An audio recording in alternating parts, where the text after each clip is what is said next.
boa noite. Eu queria agradecer também o Pedro pela oportunidade de estar aqui falando sobre a oficina.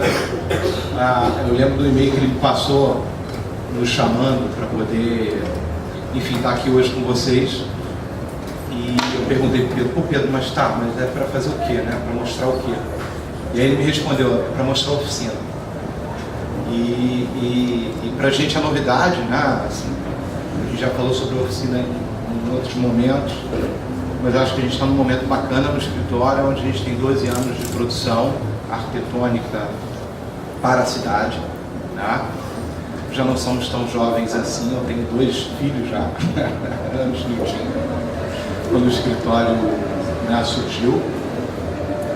E até então a gente tem se divertido e espero que contribuído com o nosso trabalho. Na verdade, o escritório é fruto de termos nos reunido com um grupo de estudantes de arquitetura, né, e colegas, para desenvolver o projeto para o Hoje, Oi Futuro.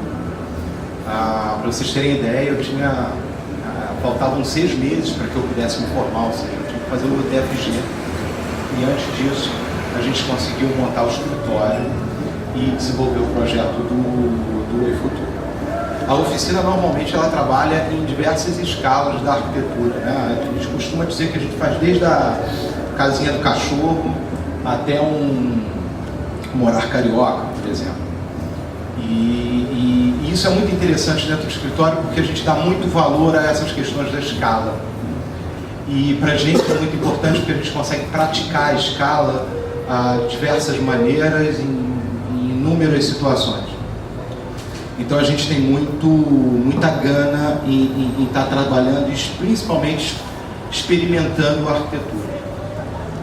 Acho que isso é uma das questões principais assim, do escritório. E nesses 12 anos eu não podia deixar de colocar aqui a importância que diversas pessoas têm e tiveram ao longo da existência da oficina, né? Hoje a gente tem o pessoal que trabalha conosco, né? São parceiros em outros trabalhos, estagiário, arquiteto, parceiros, né? Tivemos tantas pessoas que passaram pelo escritório, inclusive sócios, né? Que de certa maneira contribuíram para todo o trabalho da oficina nesse tempo todo. E eu não queria deixar de dizer aqui, né, a importância que todos tiveram para a evolução do escritório, para que hoje a gente pudesse ter um pouco mais de ideia sobre a nossa produção, né? Ou seja, para que a gente possa caminhar, né, seguindo as questões que sempre inquietaram os agentes da oficina e dando prosseguimento ao nosso trabalho. Então, na verdade, o início é o Oi Futuro. Acho que a maioria das pessoas talvez conheça o edifício, tá?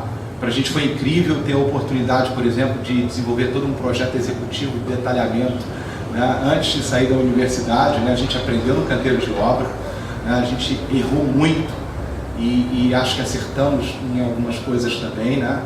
Também acho muito curioso, e sempre comento isso com a Ana Paula, que talvez o fato da gente ter vencido esse concurso naquela ocasião tenha sido exatamente pela nossa inexperiência. Ou seja, liberdade total de reflexão e de possibilidades, né? Então, uma das coisas que a gente se preocupa muito até hoje é tentar manter essa liberdade, né? É tentar manter viva essa ideia de ter liberdade para reflexões, de não ficar muito preocupado com determinados limites produzidos, inclusive pela minha própria experiência hoje, né? É claro que a gente aprende com isso e trabalha de outra maneira, mas o fato de aprender é uma coisa, na minha opinião, né? A outra coisa é me limitar a determinações das quais a gente não quer acreditar, né? A gente acabou de falar sobre o poder público, né? A gente trabalha muito sobre o poder, na verdade, com o poder público também. Basicamente, a gente participa de concurso e de concorrências, né? Então a gente sabe muito bem como é que é trabalhar no poder público, né? Mas a gente também faz dessa oportunidade, de a gente tentar fazer uma boa arquitetura e de contribuir com o nosso trabalho para a cidade. Então acho que esse caminho é um caminho importante e que a gente, apesar de todo o esforço, acho que eu tenho orgulho de poder estar dizendo isso hoje aqui para vocês, né? Que eu espero que a gente realmente tenha contribuído. Né? Ver o pessoal, por exemplo, tomando um cafezinho ali no Oi Futuro antes de ir para o trabalho, para mim é tremendamente importante, né? As pessoas se apropriaram daquele espaço que um dia foi virtual, né? Que um dia estava na nossa cabeça, na nossa prancheta. Então, como eu falei para vocês, o espaço da oficina é um espaço coletivo de discussões arquitetônicas, né?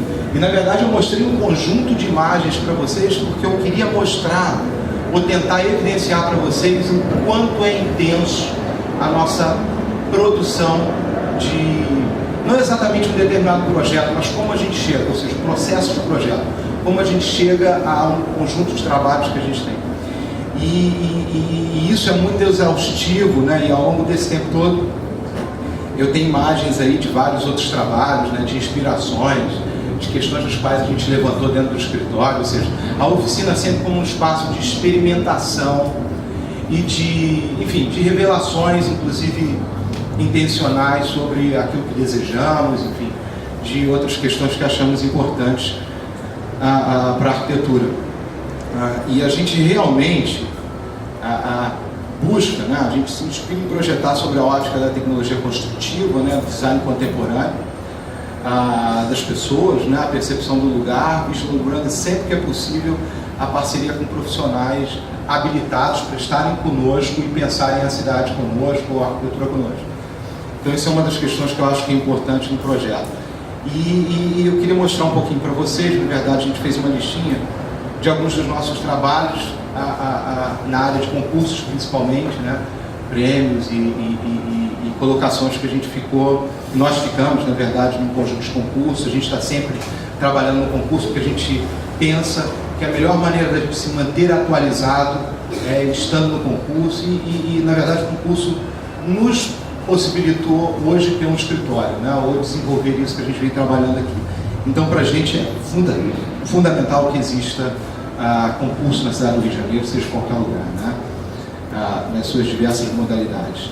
Então a oficina começou com o Oi Futuro e rapidamente fomos para a Escola Cícero Dias em Recife, onde é um projeto também que a gente curte muito, né? A gente trabalhou nesse edifício com a possibilidade de manter a tradição dos pátios internos, né, das escolas, né, na cidade. Na verdade a gente brincou um pouco com essa história das portas e janelas, a gente evidenciou um pouco elas no projeto, porque a gente queria dizer para as pessoas que a gente não queria uma escola fechada à comunidade, a gente queria que as portas e janelas pudessem indicar que as pessoas estão convidadas a estarem na escola e vice-versa, né? Então a gente está sempre procurando um discurso, né, um conceito e tentando estabelecer uma metodologia para o nosso processo projetual de trabalho. Então isso é fundamental e as janelas, ou seja, esses elementos foram os grandes elementos orientadores, eu diria, do princípio arquitetônico adotado nessa escola. Tá? E a gente tem, em 2006 e 2007, a gente teve a oportunidade com o mesmo cliente de fazer a escola, né, a nave Tijuca, aonde na verdade foi bem diferente, né? Não foi um edifício do zero, era uma antiga estação telefônica, ainda funciona várias partes dessa estação e de alguma maneira a gente tinha que se transformar num vírus e invadir esse espaço, conectando as partes da escola e tornando, né, evidenciando esse espaço, abrindo paredes, né, criando grandes vazios, né, nesse lugar.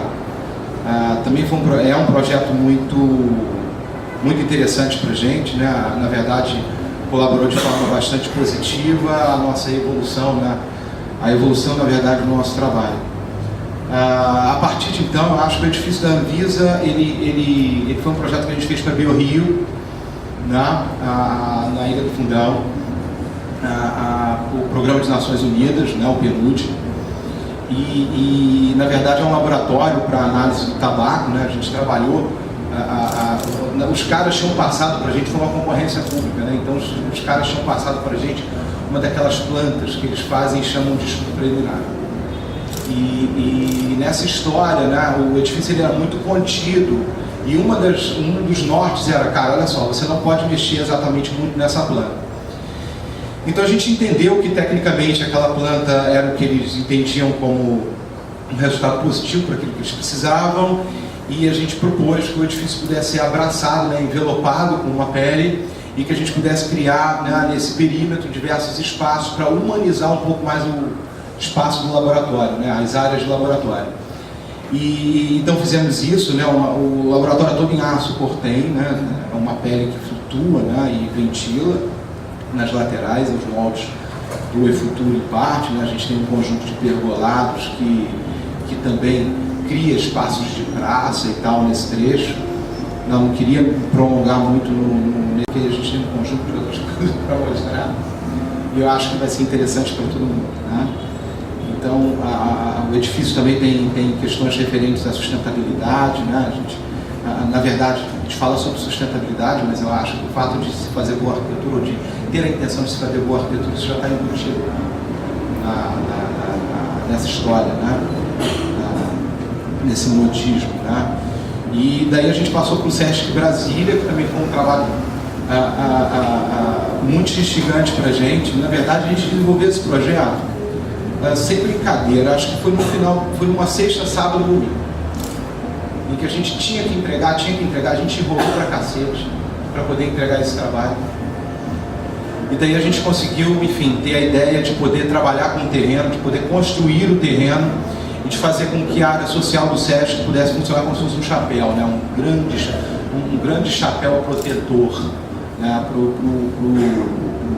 um conjunto de elementos que fazem parte do Sesc. Esse concurso a gente tirou o 3º lugar, né? Nesse trabalho, e esse trecho ali, acho que dá para ver o vazio, né, que a gente criou, ou seja, sombreiro, né, o que ele está sombreando, né? Então a gente tem aqui as piscinas, tem todo um parque aquático e tal, onde a gente também tentou estabelecer uma relação com a própria paisagem do Cerrado, né? Então, aquela história da terra vermelha que ele comentou no outro projeto, né? A história dos mananciais, né? Do acúmulo de água, da possibilidade de a gente trabalhar com água em Brasília, né? Por conta da modificação do ambiente, uma série de questões que a gente trouxe para esse trabalho. Em 2010, 2011, a gente desenvolveu um projeto para 2 estações de trem, de Magalhães Bastos e Vila Militar. Esse trabalho é um trabalho onde a gente discutiu sobre a possibilidade de fazer a transposição das pessoas via calçada, como foi permitido. Eles queriam que nós encostássemos o nosso edifício numa futura passarela, tá? Então a gente entendeu que a passarela era algo que tinha que existir, ou seja, a gente tinha que levar as pessoas até ela em cima, até 8 metros de altura quase, para poderem passar de um trecho para o outro, tá? Então a gente decidiu criar um edifício que não só encostasse na passarela, mas que a passarela surgisse dele. E esse edifício só não foi a passarela porque eles não permitiram que nós tivéssemos isso também. Porque uma das questões que a gente queria que esse edifício fosse a passarela propriamente dita, tá? E nós não conseguimos viabilizar isso junto ao cliente. Então, a partir disso, né, a passarela ela foi desenhada de maneira com que a topografia, de certa forma, colaborasse um pouco com o grande vão que a gente tinha que alcançar, né? Ou seja, grandes distâncias de passarela para que nós pudéssemos chegar até o edifício, né? A passarela é sempre um elemento muito pesado para a cidade, muito difícil da gente trabalhar, então a gente tentou sempre inseri-las, né, em áreas de praça, para que nós pudéssemos ter espaço para as pessoas pudessem ir caminhando e descobrindo o espaço. Na utilização de, enfim, a gente sempre utiliza brisas, né, peles, a gente tem sempre uma preocupação muito grande com a ventilação cruzada, né? Esse edifício, de certa forma, também funciona como uma casca que pousa sobre o interior, né, do edifício.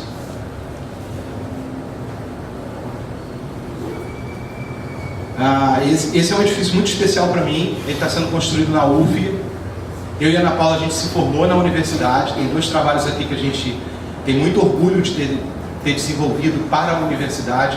Esse trabalho do NAB foi uma concorrência, né? O outro não, foi um projeto que nós doamos à Escola de Arquitetura e Urbanismo da UF. O NAB, na verdade, ele é um laboratório, né? Ele chama NAB porque é Núcleo de Projetos de Biomassa e Gerenciamento de Água. É um projeto bancado pela Petrobras, né?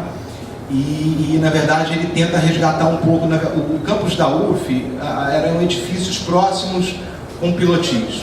Então, durante anos, as pessoas acharam que que o piloti, na verdade, não era espaço algum que eles poderiam ocupar o piloti com construção. Então, desceram com os edifícios. Então, parou de existir toda uma conexão que existia dentro do campus.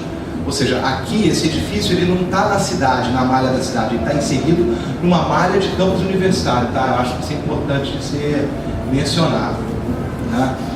Então, a gente queria retomar, fazer com que esse espaço novamente fosse doado à universidade, né? Ou seja, fazer com que o edifício pudesse colaborar para que as pessoas pudessem usar o espaço desse edifício, né? O espaço público desse edifício. Então, a gente criou, né, também essa releitura aos pilotis, né? Na verdade, isso é uma grande... funciona como uma viga, né, que sustenta a boa parte do trecho desse edifício. E a gente também trabalhou, né, com um núcleo desse edifício, é um núcleo de elevadores e escada, e na verdade é um conjunto de brises que tem uma relação interessante. A gente tentou fazer um estudo onde nós não queríamos luz direta dentro do edifício. Então a altura e a dimensão dos brises respondiam a essa necessidade. Então, tecnicamente, os brises, a estética dos brises, ela era orientada pela necessidade técnica da sua composição. Então, na verdade, essa pele também vai se apropriando de espaços dentro do edifício, ou seja, do térreo, do piloti, a gente conduz o cara até um terraço-jardim. Então, são questões que a gente já vem usando há tantos anos, né? Terraço-jardim, pilotis, né? E são coisas que eu acho que são relevantes e importantes. Provavelmente depois a gente vai falar um pouquinho sobre essas questões, né, levantadas aqui. Ele tem um embasamento que também tenta se criar uma topografia para o espaço, né, para aquele ambiente. Hoje ele é cercado de edifícios de um jeito muito problemático. É um projeto de 2007, nós estamos em 2013. E ele ainda está terminando de ser construído, cheio de edifícios no entorno, várias modificações. Eu trouxe algumas imagens aqui para vocês do que foi produzido. Ele tem uma vista incrível, mas a gente teve que lidar muito com a ideia de que eles queriam um laboratório que fosse introspectivo. Então a gente teve sempre que ter determinado cuidado para que não pudéssemos, né, escancarar o edifício, porque a vontade era ter um plano de vidro naquele trecho todo e de maneira que as pessoas pudessem admirar a paisagem em todo lugar, né? Mas como a gente tem diversos níveis, as pessoas praticamente... Eu digo que é um edifício topográfico, porque as pessoas podem passear por ele, circular por ele, pegar 2 andares e chegar no terraço. Então ele meio que conduz aquela história do promenade, né, do Corbusier, né? Não que a gente tenha exatamente pensado nisso, é porque veio na cabeça agora para criar uma relação entre uma coisa e outra. Então, como vocês estão vendo, ele tem vista para o Rio de Janeiro, tá? E o edifício está inserido ali naquele conjunto. E esse projeto é muito especial para mim, porque é para minha escola, tá? Como eu disse para vocês, a UF, na verdade eu sou formado, eu e Ana somos formados pela UF. A gente se conheceu em 96, né, na fila para inscrição de disciplinas na universidade, e até hoje a Ana Paula me atura com uma paciência assim impressionante. Na verdade ela manda no escritório, tá? Eu só obedeço a Ana. Alguns alunos que estão aqui, eles reconhecem esse poder que essa menina tem. E a gente também tem muito orgulho, né, como eu já tinha falado para vocês, de poder oferecer esse trabalho à universidade. O NAB também é fruto do REUNE, né, uma política do governo inserido nas universidades que tentou gerar, introduziu dinheiro nas universidades para que você pudesse ter reformas, novos edifícios, promover, né, pesquisa em diversas áreas. E esse edifício também é fruto do REUNE, né? O NAB tem o aporte da Petrobras, mas esse edifício não. Está uma loucura para a gente poder construir esse edifício, mas a gente vai conseguir construir esse edifício. Eu espero imensamente que a gente consiga construir esse edifício. Esse edifício, ele basicamente ele foi composto, a sua composição volumétrica é fruto de todo o limite que o patrimônio histórico nos deu. E é uma área preservada por conta da presença com o casarão, né? A gente chama de casarão, né? Lá na UF, o chalé. Aquele morro que na verdade é fruto do desmonte do morro que fizeram ali, todo o Graguatá é fruto desse desmonte. Por incrível que pareça, aquele morro é tombado, né? É inacreditável se vocês olharem no terreno, vocês vão acreditar que aquele lugar, aquele morro também é tombado, porque a gente podia criar uma associação interessante do edifício com o morro. Então não, a gente não podia praticamente tocar o morro. Mas como a gente sentiu muita necessidade de fazer isso, basicamente a gente dá uma tocadinha nele só de ruindade, assim, com o patrimônio. Com todo respeito, mas não é só de implicância, para dar uma tocadinha. Mas aí o patrimônio deixou, curtiu a tocadinha no terreno. E acho que também dá para vocês notarem a utilização de vários elementos de proteção solar, né? Uma preocupação muito grande que a gente tem de respeito a isso, clarabóias, né? O próprio desenho do edifício quase que criando uma praça e abraçando as pessoas, né? Recebendo as pessoas e ao mesmo tempo se encostando um pouco ali no morro. Esse é o ponto que eu falei para vocês que ele toca mais ou menos, sabe?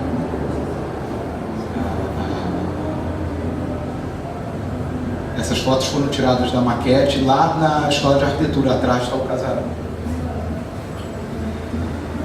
E como eu falei para vocês, a gente participa de concursos, né? Então um pouco só para mostrar a nossa linha, né? Isso aqui foi o projeto do MUMA, né? Vocês acompanharam, né? O concurso do MUMA, né? Foi a nossa proposta para o MUMA, né? Essa conexão, né? Mais uma vez esse espaço da praça, uma criação de uma praça embaixo do edifício, uma praça que não tem só um único pavimento, mas que ela acontece associado a outros pavimentos, né? Esse trecho entre o MUMA e a casa, segundo o edital, era um lugar que a gente não podia tocar, realmente não tocou. E o projeto vencedor fez um buraco aí. E aí eu briguei com o IAB. Mas depois a gente ficou de bem de novo. Eu acho que sim, pelo menos eu acho que o IAB ficou de bem conosco de novo. Mas eu briguei a beça por conta dessa história. É porque a gente fica amarradão naquilo que a gente está produzindo, né? A gente fica cego no que diz respeito a outras questões, né? Então, como a gente se envolve muito com o trabalho, a gente fica muito entusiasmado e ao mesmo tempo eu estou sempre com dor de cotovelo. Aí ela está dizendo assim, cara, fala logo porque vai terminar o vídeo.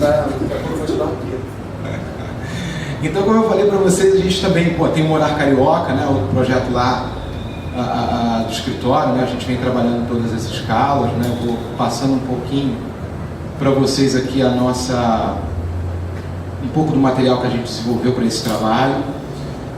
A gente pensa numa cidade que tem não uma relação unilateral, né, não é necessidade da favela ser um bairro, também é necessidade da cidade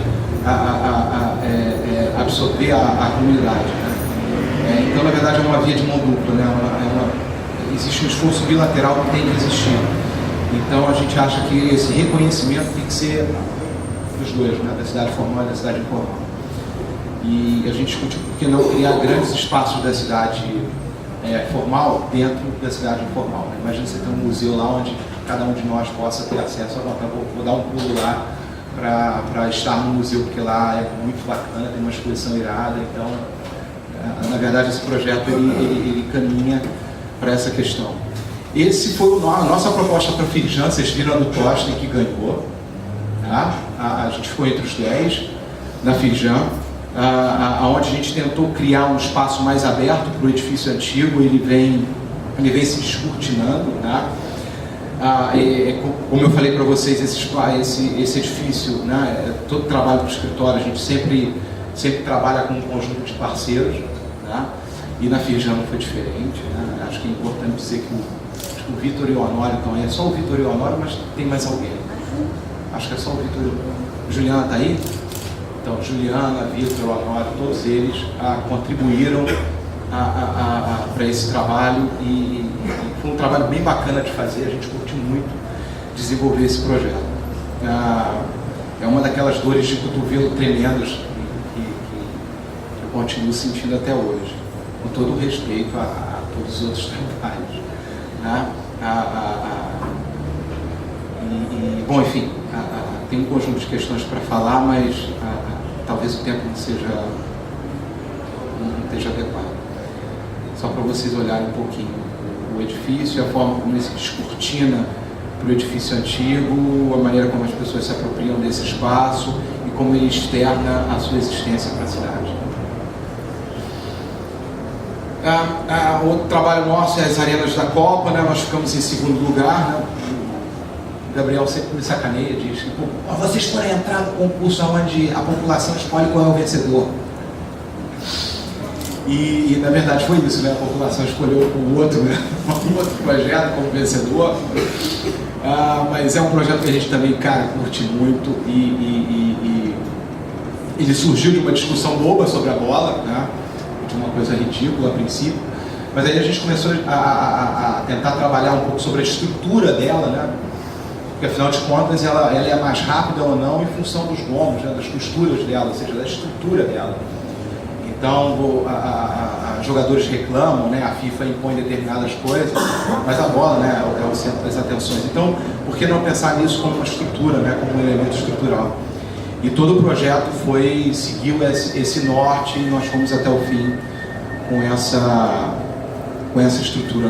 O nosso projeto é um projeto que tem um embasamento que pode se transformar em qualquer coisa, porque ele é tremendamente livre e tem grande mobilidade. E na verdade, mais uma vez, né, a gente abre o guarda-chuva, né, que é esse chapéu, e cobre esses espaços que podem ser articulados de várias maneiras.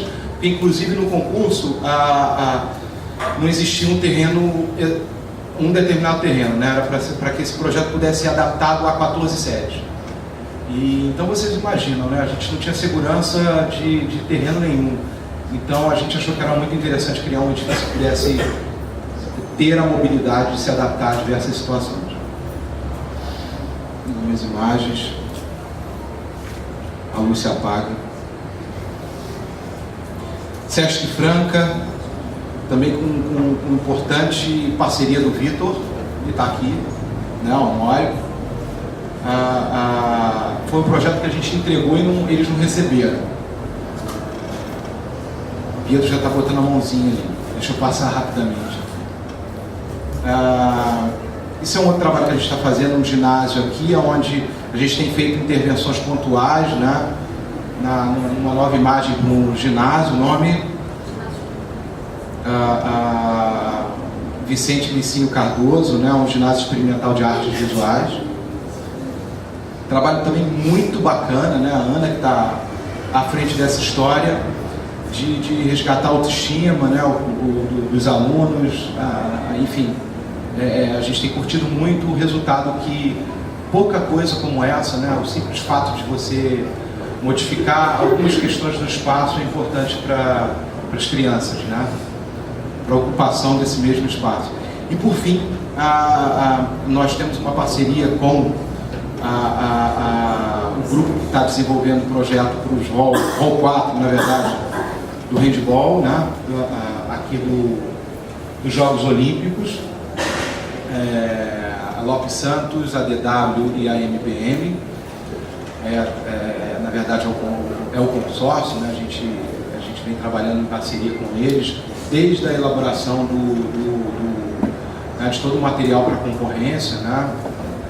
Pré-projetos até bom, enfim, seguimos um trabalho, a gente espera contribuir de forma positiva também para a cidade, principalmente porque esse edifício, na verdade, ele vai se tornar 4 escolas. Então, é a tal da arquitetura nômade, né, que a prefeitura tanto fala, e a ideia é que as pessoas possam reconhecer na escola elementos desse edifício, estruturas desse edifício, né?